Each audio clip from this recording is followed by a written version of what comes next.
Greetings, citizens of the world. There has been a lot of debate over the NFL players who have been taking a knee during the national anthem.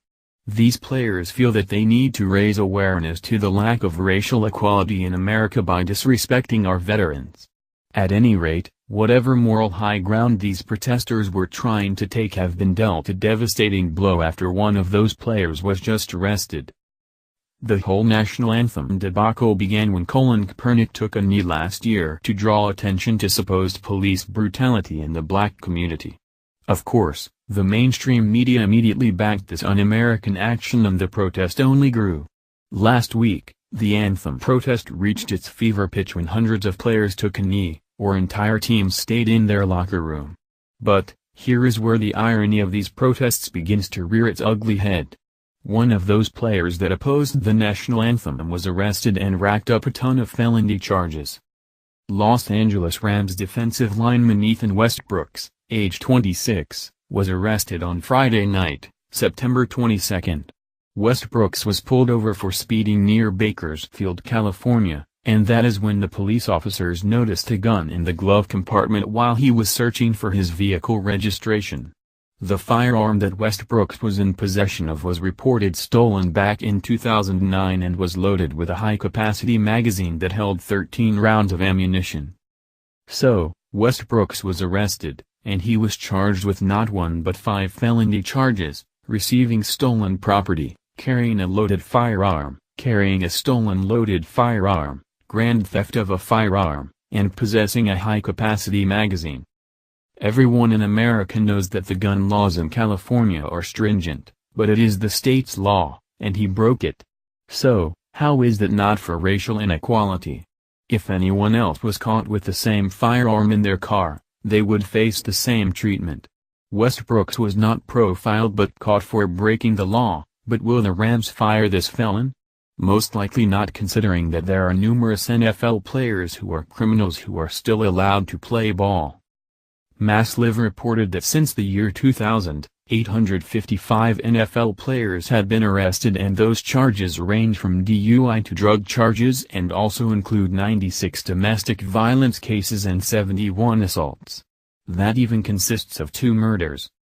You can read the entire list of players here. So, it makes sense why these NFL players would be against the police, since a number of them have been arrested numerous times. Just recently, Michael Bennett made the wild claim that police officers in Las Vegas racially profiled him after gunshots were fired when he went to watch the Mayweather-McGregor fight.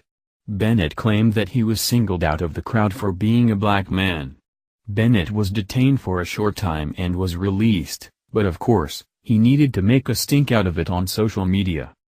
Las Vegas police officers singled me out and pointed their guns at me for doing nothing more than simply being a black man in the wrong place at the wrong time, Bennett tweeted. However, the video tells an entirely different story. The video does not support Bennett's claim of being racially profiled, but rather he was detained for running with purpose towards the officers.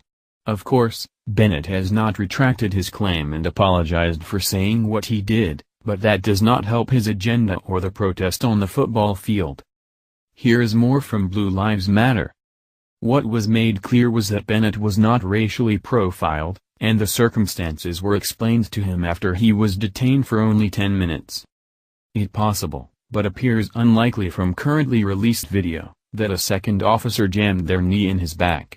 It is possible that an officer pointed their gun at his head and threatened to blow his head off, which wouldn't be abnormal for an active shooter suspect. An investigation will verify or contradict these claims. It appears that Bennett is going to deflect from his obvious lies to other irrelevant issues. One issue being brought up is that the primary arresting officer did not have his body camera on. To suggest that the body camera not being on somehow implies evidence of Bennett's claims means that you would have to assume that the officer made a conscious decision to leave his body camera off while going to an active shooter call, explicitly for the reason that he wanted to racially profile somebody. It's a claim that defies all reason. Over 120 cameras captured the incident. It's Las Vegas, and are being reviewed. These protests need to come to screeching halts since they are pushing a false narrative of racial inequality. Police officers are not running all over America looking to harm anyone, but they will uphold the law. There are people in the world who want to divide the country by pitting Americans against each other.